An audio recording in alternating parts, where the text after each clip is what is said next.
अंजहानी भारतीय chief of defence staff general Bipin Laxman Singh Rawat को corrupt mafia के खिलाफ जंग में जान की कीमत चुकानी पड़ गई। इधर भारतीय वजीर आजम नरेंद्र मोदी भी हेलीकॉप्टर से सफर में एहतियात बरतने लगे हैं। ऐसा क्या हुआ और कौन सी बात ने जनरल बिपिन लक्ष्मण सिंह रावत की जिंदगी को खतरे में डाला, इसका तजजिया करते हैं। नाजरीन, यहाँ हम बताते चले कि जनरल बिपिन लक्ष्मण सिंह रावत के हवाले से भारत के मुस्तनद जराये ने कहा है कि chief of defence staff general Lakshman Singh Rawat अफवाज हिंद के एक दर्जन से ज्यादा बड़े प्रोजेक्ट्स में करप्ट माफिया के खिलाफ खड़े हो चुके थे और उनके दस्तखत से मुज़य्यन चिट्ठियों में फिजाइया, बर्री और बहरी अफवाज के सरबराहान को कहा गया था कि वो फौजी प्रोजेक्ट्स में रिश्वत के बाजार के खिलाफ CBI इंक्वायरी के लिए NOC दें, लेकिन गुज़श्ता 6 माह से तीनों सर्विसेज चीफ्स को भेजी जाने वाली खुफिया चिट्ठी और रिश्वत खोरी की इंक्वायरी के मुतालबा पर कोई एक्शन नहीं लिया जा सका। हत्ता कि जनरल रावत का हेलीकॉप्टर हादसे में दुनिया से ताल्लुक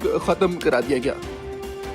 इसी हवाले से खुफिया प्रोजेक्ट में कहा गया है कि एक अहम और बड़ा रिश्वतखोर स्कैंडल मेरठ में MAB या मेरिड अकोमोडेशन प्रोजेक्ट था, जिसकी तामीर और तज़यीन और आराइश के नाम पर करप्ट माफिया ने 6033 करोड़ रुपए हजम करने की सेटिंग बनाई थी। लेकिन अंदर मौजूद किसी दिल जलेने मामले में chief of defence staff general Rawat को चिट्ठी लिख भेजी और अफवाज के अफसरान के इस तमाम कारनामे से मुतला कर दिया, जिस पर जनरल रावत ने इस प्रोजेक्ट में मुदाखलत की जो करप्ट माफिया को बिल्कुल भी पसंद नहीं आई और उनके खिलाफ सरगर्म हो गए। जनरल रावत ने मेरठ के मेरिड अकोमोडेशन प्रोजेक्ट की इंक्वायरी के लिए CBI से गुफ्तगू की थी, जो इस प्रोजेक्ट की करप्शन की इंक्वायरी के लिए रजामंद थी, लेकिन इसके लिए मुतालिका फौजी सरबराह से इजाजत तलब की जानी जरूरी थी। लेकिन 6 माह बाद भी ये प्रोजेक्ट और इसमें मौजूद करप्ट माफिया थम नहीं सकी और बेचारे जनरल रावत ही न रहे। 30,000 करोड़ रुपए की मालियत वाला दूसरा corrupt project Delhi military engineering service का सैलरी डिपार्टमेंट तामीर था, जिसमें भी करप्शन की खुली इतलात और फंड्स की तकसीम से मुतालिक इतलात थी,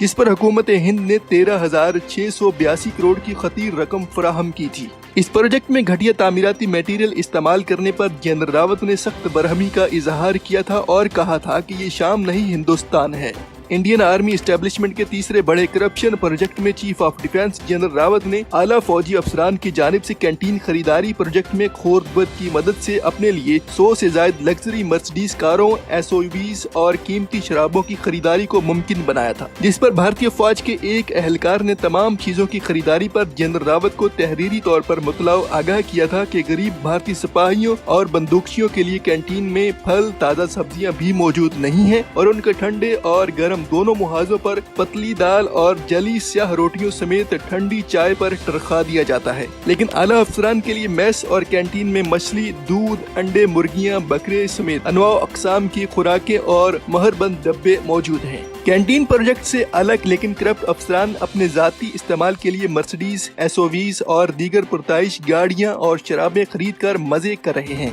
इस ज़म्न में जनरल रावत ने करप्ट माफिया को पैगाम दिया था कि अगर वो अपनी तनख्वाहों से गाड़ियां और ब्लू लेबल शराबें खरीदना चाहें तो कोई एतराज नहीं।